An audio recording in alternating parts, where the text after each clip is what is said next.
Hello friends, मैं नितिन आप सभी का स्वागत मेरे YouTube channel trading Mantra with Nitin पे करता हूं। सबसे पहले आज की वीडियो में मैं उन सभी सब्सक्राइबर को बहुत बहुत धन्यवाद कहना चाहता हूं जिनको मेरा वीडियो पसंद आ रहा है, और मैं अपने आप को बहुत ज़्यादा खुश नसीब समझूंगा अगर मैं 1% भी आपके लाइफ में कुछ भी वैल्यू ऐड कर पा रहा हूं। तो once again thank you so very much for appreciating my videos. आज के वीडियो में दोस्तों हम लोग इंडेक्स के बारे में जानेंगे, पर उससे पहले मैं आपको एक डेटा शेयर करता हूं जिसको जानना आपके लिए भी बहुत ज़रूरी है। एज़ पर सेबी ने एक डेटा निकाला था जिसमें सेबी ने कहा था, सेबी आपको पता होगा, सेबी जो हमारे स्टॉक मार्केट को कंट्रोल करता है, उसका एक डेटा निकला था। सेबी ने ये बोला था कि 2019 में लगभग 7,10,000 लोग ऑप्शन ट्रेडिंग करते थे। ये मतलब वॉल्यूम था इंडिविजुअल रिटेल ट्रेडर्स का, मैं उनकी बात कर रहा हूँ। 2022 के लास्ट तक ये ट्रेडर्स जो थे आपके 7,10,000 से बढ़ के 45 लाख हो गए। तो अगर आप ग्रोथ की बात करेंगे तो जो ऑप्शन ट्रेडर थे वो 500% ग्रो किए हैं। और 2019 में 7,10,000 ट्रेडर में से सिर्फ 10% ट्रेडर्स ऐसे थे जिन्होंने प्रॉफिट कमाया था, और 2022 में ये जो रेशियो है ये सिर्फ 1% बढ़ा है। यानी 2022 के लास्ट में टोटल 11% जो ट्रेडर्स थे उन्होंने प्रॉफिट कमाया है, और 89% ट्रेडर्स जो हैं वो लॉस में हैं। और जो एवरेज लॉस निकला है पर ट्रेडर का वो निकला है 1,10,000 रुपया। यानी 45 लाख ट्रेडर में से अगर मान लीजिए 40 लाख ट्रेडर ने लॉस किया है, वो 1,10,000 से आप उसको मल्टीप्लाई कर दीजिए 40 लाख को, आपको वॉल्यूम और वैल्यू निकल के आ जाएगा कि कितना लॉस हुआ है 2022 में। तो अभी भी हमारे स्टॉक मार्केट में जो इम्प्रूवमेंट हुआ है वो सिर्फ 1% का हुआ है। 2019 से लेके 2022 तक में सिर्फ 1% जो है सक्सेसफुल ट्रेडर बढ़े हैं, लेकिन जो वॉल्यूम है ट्रेडर्स की वो मोर देन 500% बढ़ी है। तो ये डेटा मैं आप लोगों को इसलिए शेयर कर रहा हूँ क्योंकि आप लोगों को भी पता होना चाहिए कि आपके स्टॉक मार्केट में क्या हो रहा है, और ऑप्शन ट्रेडिंग को कितने लोग अब करने लगे हैं, और ये आने वाले समय में ये डेटा और भी बढ़ने वाला है। बहुत सारे लोग ऑप्शन ट्रेडिंग में दिन पे दिन बढ़ते जा रहे हैं, लेकिन बस प्रॉब्लम और चैलेंज यही है कि लोग ऑप्शन ट्रेडिंग को अच्छे से नहीं कर रहे हैं, अच्छी साइकोलॉजी के साथ नहीं कर रहे हैं। जल्दी जल्दी पैसा कमाने के चक्कर में वो बहुत सारा लॉस कर जा रहे हैं। तो इस चीज़ का आपको ध्यान रखना है, आपको प्रॉपर ट्रेनिंग लेनी है, आपको ऑप्शन ट्रेडिंग के बारे में सब कुछ जानना चाहिए, उसके बाद ही आपको ऑप्शन ट्रेडिंग करनी चाहिए। ये मेरी राय हमेशा हर वीडियो में रहेगी। आज जैसा आपने टॉपिक में देखा कि किसी भी ऑप्शन ट्रेडर को, चाहे वो बैंक निफ्टी में ट्रेडिंग करता हो, निफ्टी 50 में ट्रेडिंग करता हो, या फिन निफ्टी में ट्रेडिंग करता हो, उसको इंडेक्स के बारे में या इंडाइसेस के बारे में जानकारी होना बहुत ज़रूरी है। ये इंडेक्स और ये जो इंडाइसेस होते हैं ये आपको एक मार्केट में क्या ट्रेंड चल रहा है उसके बारे में आपको जानकारी देते हैं कि आज निफ्टी 50 का ओवरऑल ट्रेंड क्या रहेगा मार्केट में। अगर आपको इंडाइसेस की जानकारी है या इंडेक्स की जानकारी है, इंडाइसेस और इंडेक्स दोनों एक ही चीज़ होता है। अब आइए समझते हैं ये इंडेक्स या इंडाइसेस होता क्या है। तो इंडाइसेस और इंडेक्स जो है बहुत ही सिंपल चीज़ है। जैसे आप एक बुक खोलते हैं, मैं आपको बुक में दिखाता हूँ, एक एग्जांपल दिखाता हूँ। आप किसी भी नोटबुक में देखेंगे तो जो पहला पन्ना होता है, आप ध्यान से देखिएगा, ये जो पहला पन्ना है इसमें लिखा हुआ है index, date, subject, serial number, ये सारी चीज़ें लिखी हुई हैं। इसका क्या मतलब हुआ? मतलब ये जो पूरी बुक है इसमें जो भी चीज़ इसके अंदर है वो अगर आप सिर्फ इंडेक्स देखेंगे, पहले पन्ने को देखेंगे, तो इस बुक के अंदर क्या है वो सारी चीज़ें आपको पता चल जाएगी। तो स्टॉक मार्केट में इंडेक्स क्या होता है? स्टॉक मार्केट में इंडेक्स का मतलब होता है बकेट। एक बकेट जिसमें बहुत सारे कंपनीज के जो हैं स्टॉक्स होते हैं। फॉर एग्जांपल हम निफ्टी 50 की बात करते हैं तो निफ्टी 50 में बहुत सारी कंपनीज होती हैं जो कि लिस्टेड होती हैं। मुझे एक बहुत ही अच्छे ऐप के बारे में भी पता चला है जिसमें आप पेपर ट्रेडिंग कर सकते हैं। इस ऐप के बारे में डिटेल में मैं आपको अपने नेक्स्ट वीडियो में बताऊंगा। ये ऐप से आप रियल टाइम ट्रेडिंग कर सकते हैं निफ्टी और बैंक निफ्टी में। तो आइए पहले हम समझते हैं ये इंडेक्स किस तरीके से कैटेगराइज्ड होता है। हमारे देश में कई तरह के इंडेक्स हैं।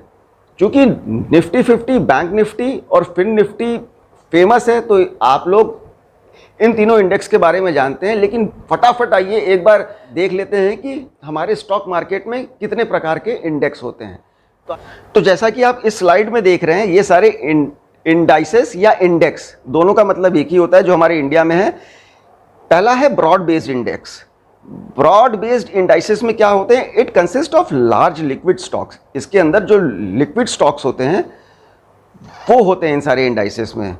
फॉर एग्जाम्पल निफ्टी 50 हो गया, बैंक निफ्टी हो गया, निफ्टी 100 हो गया, निफ्टी 200 हो गया, निफ्टी मिड कैप 50 हो गया, निफ्टी स्मॉल कैप 50 हो गया, निफ्टी लार्ज कैप। इस तरीके से बहुत सारे इंडेक्स होते हैं एटसेट्रा। तो निफ्टी 50 का मतलब क्या हुआ? निफ्टी 50 का मतलब हुआ कि इसमें 50 कंपनियां होंगी टॉप की, इंडिया की टॉप 50 कंपनीज जो NSE में लिस्टेड हैं, उसका ये एक इंडेक्स बन गया निफ्टी 50 के नाम से। उसी तरह से आप निफ्टी 100 का मतलब क्या हुआ? निफ्टी 100 के अंदर 100 कंपनीज होंगी इंडिया की जो कि इसमें लिस्टेड होंगी। और ये जो ब्रॉड बेस्ड इंडेक्स होता है या ब्रॉड बेस्ड इंडाइसेस होता है, ये लार्ज लिक्विड स्टॉक्स, जो स्टॉक्स में लिक्विडिटी बहुत ज़्यादा होती है। लिक्विडिटी बहुत ज़्यादा होती का मतलब क्या होता है कि एक ट्रेडर जो है वो मार्केट के फ्लक्चुएशन से प्रॉफिट बनाता है। तो जो लिक्विडिटी वाले स्टॉक्स होंगे वो उसमें हमेशा ट्रेड करना पसंद करेगा, सो दैट अगर मार्केट फ्लक्चुएट करे तो उसके डिफरेंस को वो कन्वर्ट कर सके। तो मोस्ट ऑफ द ट्रेडर जो है वो ब्रॉड बेस्ड इंडाइसेस पसंद करते हैं, जो फर्स्ट पे है। अब इंडाइसेस को सेक्टर वाइज भी डिवाइड किया जाता है, तो आप ओवरऑल मार्केट को जान सकते हैं कि कौन सा सेक्टर कैसे परफॉर्म कर रहा है, वो किस तरीके से कर रहा है। ये आप सेक्टर वाइज इंडेक्सेस से पता कर सकते हैं। जैसे निफ्टी ऑटो, इसमें जितनी भी ऑटोमोबाइल्स कंपनी है उसके बारे में आपको जानकारी मिल जाएगी। निफ्टी बैंक, जितनी भी बैंक्स हैं हमारे इंडिया में उसके बारे में आपको ओवरऑल परफॉर्मेंस के बारे में पता चल जाएगा। निफ्टी हेल्थ केयर, जितनी भी हेल्थ केयर से रिलेटेड कंपनी है वो कैसा परफॉर्म कर रही हैं आपको इस इंडेक्स से पता चल जाएगा। निफ्टी आईटी इंडेक्स है, निफ्टी आईटी इंडेक्स से आपको आईटी हमारे देश में कैसा परफॉर्म कर रही है उसका पूरा सार आपको निफ्टी आईटी से मिल जाएगा। निफ्टी मीडिया हो गई, निफ्टी मीडिया में आपको मीडिया से रिलेटेड मिल जाएगा। निफ्टी फार्मा, फिर निफ्टी मेटल, फिर निफ्टी रियल्टी।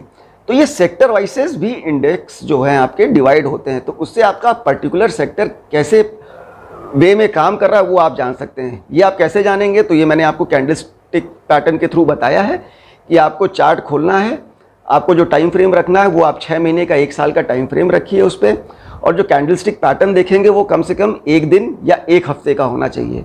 तो उसके फ्लो से आपको पता चल जाएगा कि ये पर्टिकुलर सेक्टर जो है पिछले 6 महीने से कैसा परफॉर्म कर रहा है, ये ऊपर जा रहा है या नीचे जा रहा है। तो ये इंडेक्स से आपको ओवरऑल उस पूरे सेक्टर का परफॉर्मेंस जो है वो पता चल जाएगा। अब आगे बढ़ते हैं। आगे जो है आपका थर्ड इंडेक्स है वो है निफ्टी गवर्नमेंट सिक्योरिटीज इंडाइसेस। अब इसमें क्या है, ये इंडाइसेस जो होते हैं ये फिक्स्ड रिटर्न देते हैं। इसमें आपका जितने बॉन्ड्स होते हैं और सिक्योरिटीज़ होती हैं वो सारे इंडेक्स होते हैं। जैसे Nifty 18 to 13 year government securities, फिर Nifty 10 year government securities, Nifty 11 to 15 years government securities, Nifty Indian government bonds. ये हो गया। आइए नेक्स्ट स्लाइड की तरफ मूव करते हैं। निफ्टी SDL इंडाइसेस है। अब निफ्टी SDL इंडाइसेस क्या होता है? ये जो फिक्स्ड इनकम जो आपको मिलता है गवर्नमेंट की तरफ से, उस इंडेक्स को कहते हैं निफ्टी SDL इंडाइसेस। जैसे फिक्स्ड इनकम इंडेक्स हो गया, for example Nifty 3 year, 5 year, 10 year SDLs, ये 3 साल, 5 साल, 10 साल के होते हैं। इसमें आपको एक फिक्स्ड रिटर्न गवर्नमेंट की तरफ से मिलता है, तो ये उसका इंडेक्स है, उसका परफॉर्मेंस आप इसमें देख सकते हैं। उसी तरह से कॉर्पोरेट बॉन्ड इंडाइसेस हो गया, Nifty banking and PSU bonds, government बहुत सारे बॉन्ड्स निकालती है, वो कैसा परफॉर्म कर रहा है अगर आप इस इंडेक्स को खोलेंगे तो इस इंडेक्स के द्वारा आप उस बॉन्ड्स का परफॉर्मेंस है, कितना पर्टिकुलर डेट पे वो बॉन्ड ने हाइक मारा है, कितना नीचे आया है, ये आपको पता चल जाएगा। क्योंकि ये सारे फिक्स्ड रिटर्न देते हैं आपके इन्वेस्टमेंट पे, ये सारे इंडेक्स, तो इसमें आपको लिक्विडिटी नहीं दिखेगी। इसमें आप पाएंगे कि बहुत कम ट्रेडर्स हैं जो इंटरेस्ट लेते हैं। फिर आपका मनी मार्केट इंडाइसेस हो गया, जैसे सर्टिफिकेट ऑफ डिपॉजिट्स। मैंने सर्टिफिकेट ऑफ डिपॉजिट्स अपने एक वीडियो में समझाया है कि ये सर्टिफिकेट ऑफ डिपॉजिट्स क्या होता है, तो आप वो वीडियो को चेकआउट करके आप देख सकते हैं, आप समझ सकते हैं कि सर्टिफिकेट ऑफ डिपॉजिट्स क्या होते हैं। फिर निफ्टी टी बिल सीरीज और निफ्टी 1D रेट, इस तरह के इंडेक्सेस आप मनी मार्केट इंडेक्स में देख सकते हैं। तो ये कुछ प्रकार के इंडेक्सेस हैं जिसके थ्रू आप ओवरऑल मार्केट को पता कर सकते हैं। पर हमारे लिए सबसे इंपॉर्टेंट इंडेक्स कौन सा है? हमारे लिए सबसे इंपॉर्टेंट इंडेक्स पहला वाला है, ब्रॉड बेस इंडेक्स के नाम से जाना था, जो कि लिक्विड स्टॉक्स को अपने पास रखता है। इसमें आपको जो भी स्टॉक्स मिलेंगे उनकी लिक्विडिटी बहुत हाई रहेगी, मतलब ये ट्रेडिंग के लिए सबसे बेस्ट इंडेक्स होते हैं। उसका एग्जांपल आपको मैंने बता ही दिया। इसमें निफ्टी 50 आ गया, बैंक निफ्टी आ गया, निफ्टी 100 आ गया, निफ्टी 200 आ गया। मैंने इसमें फिन निफ्टी नहीं ऐड किया है, फिन निफ्टी भी इसी में आएगा आपका। फिन निफ्टी जो है अभी बहुत रिसेंटली इंट्रोड्यूस किया गया है हमारे मार्केट में। अब ये इंडेक्स हमें क्यों जानना ज़रूरी है? देखिए, निफ्टी 50, बैंक निफ्टी और फिन निफ्टी जानना इसलिए ज़रूरी है क्योंकि हम अक्सर इसी में ट्रेड करते हैं। अब इस इंडेक्स के थ्रू हम कैसे पता कर सकते हैं कि मार्केट का मूड और माहौल क्या है? आज बैंक निफ्टी अच्छा काम करेगी या आज बैंक निफ्टी स्टेबल रहेगी या नीचे गिरेगी या साइडवेज हो जाएगी? आप इंडेक्स के थ्रू आपको एक आइडिया लग सकता है। आइए तो फिर जानते हैं कि हम इंडेक्स के थ्रू कैसे आइडिया लगाएंगे। तो आइए हम निफ्टी 50 इंडेक्स के बारे में समझते हैं कि निफ्टी 50 इंडेक्स से हम कैसे निफ्टी के मूवमेंट को पता करेंगे। उसके लिए हमें सबसे पहले क्या समझना होगा? हम सबसे पहले इंडेक्स जो निफ्टी 50 का है वो सेक्टर वाइज कितना परसेंटेज हमारे निफ्टी 50 को वैल्यू करता है, पहले हम उसे समझते हैं। तो निफ्टी 50 में हमें पता है कि 50 कंपनीज होती हैं, 50 स्टॉक्स होते हैं जो कि निफ्टी 50 इंडेक्स को बनाते हैं। अब इन स्टॉक्स का कौन कौन से सेक्टर की कंपनीज होती हैं और उनका क्या क्या वेटेज होता है, आइए सबसे पहले ये समझते हैं। तो ये चार्ट जो है आपको, जो आपके सामने है, ये बताएगा आपको कि निफ्टी 50 में किस किस सेक्टर का कितना वेटेज होता है। फॉर एग्जांपल आप देखिए, जो फाइनेंशियल सर्विसेज के सेक्टर होते हैं उनका निफ्टी 50 में 37% वेटेज होता है। तो फाइनेंशियल सर्विसेज में क्या क्या आता है? फाइनेंशियल सर्विसेज में आपके बैंक्स आ गए और जो भी फाइनेंशियल इंस्टीट्यूट्स हैं वो सारे आ जाते हैं फाइनेंशियल सर्विसेज में। फिर इंफॉर्मेशन टेक्नोलॉजी 13% कंट्रीब्यूट करती है निफ्टी 50 के इंडेक्स में। इन्फोसिस है जो कि एक बहुत अच्छा कंट्रीब्यूशन होता है उसका निफ्टी 50 में। फिर देखिए उसके नीचे आ गया आपका ऑयल, गैस एंड कंज्यूमेबल, इसका 11% का वेटेज होता है। फिर कंज्यूमर गुड्स हो गए, इसका 9% का आपका वेटेज होता है। फिर ऑटोमोबाइल्स एंड कंपोनेंट्स हो गए, इनका 6% का वेटेज होता है।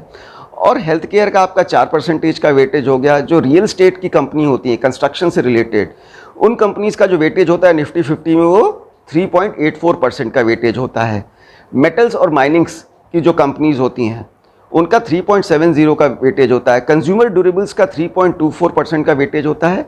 टेलीकम्युनिकेशंस जैसे वोडाफोन हो गया और भी एयरटेल हो गया, इनके स्टॉक का क्या कंट्रीब्यूशन होता है? 2.52 का। पावर से रिलेटेड जो भी कंपनीज़ हो गई उनका 2.21% का वेटेज होता है। कंस्ट्रक्शन मटेरियल जैसे सीमेंट हो गया और भी सारी चीज़ें जो कंस्ट्रक्शन में लगती हैं, उस तरह की कंपनीज़ का क्या वेटेज होता है? तो वो आपका 1.90 का होता है। और सर्विसेज का 0.78 और केमिकल्स का 0.35% का वेटेज होता है निफ्टी 50 में। तो अगर आपका फाइनेंशियल सर्विसेज जिसका सबसे ज़्यादा है, अगर आप इस चार्ट में देख रहे होंगे, फाइनेंशियल सर्विसेज का 37% है। तो अगर किसी पर्टिकुलर डे आपका HDFC बैंक हो गया या बहुत सारे बैंक्स हो गए वो अच्छा परफॉर्म नहीं कर रहे हैं और वो गिर रहे हैं, तो आपकी निफ्टी 50 भी गिरती है। आपने कभी नोटिस किया है जिस दिन बैंक निफ्टी गिरता है उस दिन निफ्टी 50 भी गिरती है? क्या कारण होता है? क्योंकि जो फाइनेंशियल सर्विसेज हैं जो आप इसमें देख रहे हैं, जिसका वेटेज 37% है निफ्टी 50 में, और वो बैंक्स अगर गिर रहे हैं तो बाय डिफ़ॉल्ट निफ्टी 50 भी गिरेगी। तो इससे आपको आइडिया लग जाता है कि अगर किसी दिन बैंक निफ्टी गिर रहा है तो आप उस दिन पाएंगे कि निफ्टी 50 भी गिर रही है मोस्ट ऑफ द टाइम। हाँ, अगर कुछ बैंक्स अच्छा काम कर रहे हैं और कुछ बैंक्स गिर रहे हैं तो हो सकता है बैंक निफ्टी ज़्यादा गिरेगी पर निफ्टी 50 उस प्रोपोर्शन में कम गिरेगी, बिकॉज और भी जो सेक्टर्स हैं वो निफ्टी 50 को होल्ड कर दे रहे हैं।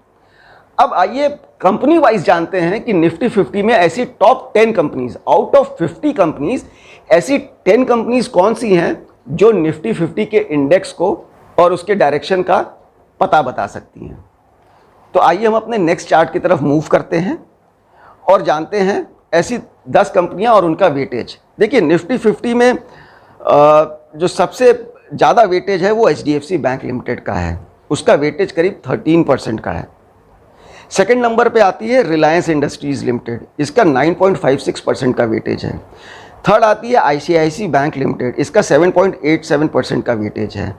चौथे पे आती है आपकी इन्फोसिस जो IT से रिलेटेड कंपनी है, इसका 6% का वेटेज है।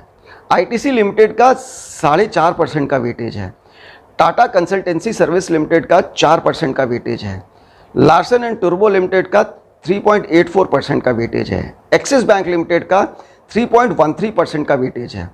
कोटक महिंद्रा बैंक लिमिटेड का 3.04% का वेटेज है और हिंदुस्तान यूनिलीवर लिमिटेड का 2.63% का वेटेज है।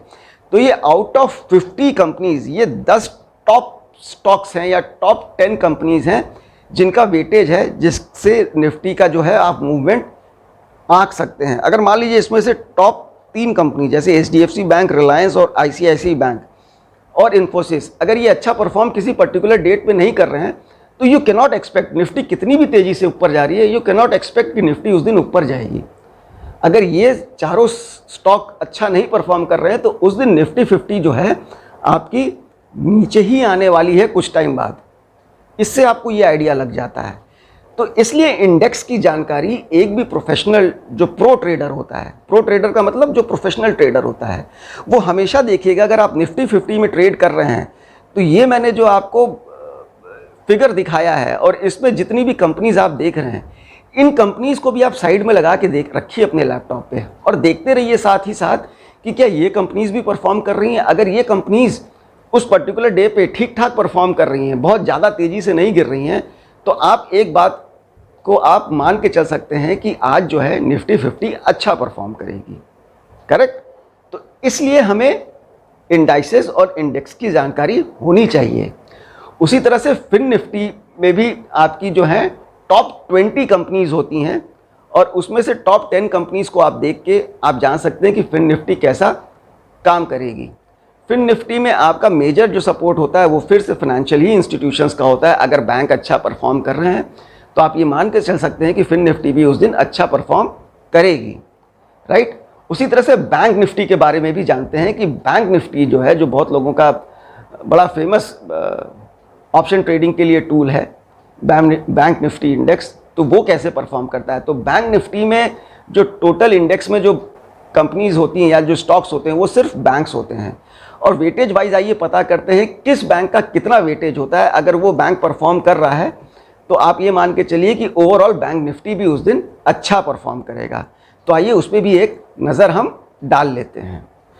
आप इस इमेज को ध्यान से देखिएगा, ये मैंने वेटेज वाइज लिखा हुआ है। सबसे ऊपर जो बैंक है उसका सबसे ज़्यादा वेटेज है और उसके बाद जो बैंक है उससे उसका कम वेटेज है। तो बैंक निफ्टी में अगर आपका HDFC बैंक जो है उसका 31.61% वेटेज है, ICICI बैंक का 18.20 वेटेज है, एक्सिस बैंक लिमिटेड का 13.02% वेटेज होता है, कोटक महिंद्रा बैंक लिमिटेड का 12.74% वेटेज होता है, स्टेट बैंक ऑफ इंडिया का 10.92% वेटेज होता है, इंडसइंड बैंक लिमिटेड का 5.70% वेटेज होता है, RBL बैंक लिमिटेड का 2.09% वेटेज होता है, फेडरल बैंक लिमिटेड का 1.70 वेटेज होता है, येस बैंक लिमिटेड का 1.59% वेटेज होता है और बैंक ऑफ बड़ौदा का 1.15% वेटेज होता है। अब इस वेटेज से हमको क्या समझ में आया कि अगर हम बैंक निफ्टी में ट्रेड कर रहे हैं और इन सारे स्टॉक्स को हमने साइड बार में खोल के रखा है और उसमें हमें ये दिख रहा है कि HDFC बैंक, ICICI बैंक और एक्सिस बैंक बहुत तेज़ी से नीचे गिर रहे हैं, तो आपको लगता है कि उस दिन बैंक निफ्टी ऊपर जाएगी? बिल्कुल नहीं जाएगी। उस दिन बैंक निफ्टी ऊपर जा ही नहीं सकती, क्योंकि जो सबसे ज़्यादा वेटेज वाले आपके स्टॉक हैं वो उस पर्टिकुलर डे पे बैंक निफ्टी में परफॉर्म नहीं कर रहे हैं। तो आप उस दिन ये उम्मीद लगा के मत बैठिए कि आपका जो है बैंक निफ्टी बहुत अच्छा परफॉर्म करने वाला है। सेकेंड हाफ में अगर आपको देख रहे हैं कि रिकवरी हो रही है HDFC बैंक, ICICI बैंक और एक्सिस बैंक में बहुत अच्छे से, तब आप मान सकते हैं कि यहाँ से जो आपका है बैंक निफ्टी ने रिबाउंड मारा हुआ है, यानी यहाँ से रिवर्स किया है बैंक निफ्टी ने। तो कैंडलस्टिक पैटर्न के अलावा अगर आप इन सारी चीज़ों को भी गौर से देखेंगे और समझेंगे तो ये भी एक बहुत बड़े टूल हैं जो कि आपको आने चाहिए, समझने चाहिए अगर आप बैंक निफ्टी, निफ्टी 50 या फिन निफ्टी में ट्रेड कर रहे हैं। करेक्ट। आई होप मैं आज जो समझाना चाह रहा था कि इंडाइसेस या इंडेक्स क्यों ज़रूरी हैं, वो मैं आप लोगों को बेहतर से समझा पाया हूँगा। अगर आपको कोई भी क्वेश्चन या क्वेरीज़ हैं इंडेक्सेस से रिलेटेड, तो आप कमेंट बॉक्स में लिख के मेरे से जानकारी ले सकते हैं। तो आशा करता हूँ आज का वीडियो आपको पसंद आया होगा। अगर मेरा वीडियो पसंद आया होगा तो प्लीज़ लाइक और कमेंट कीजिएगा और चैनल को सब्सक्राइब करना नहीं भूलिएगा। Thank you very much.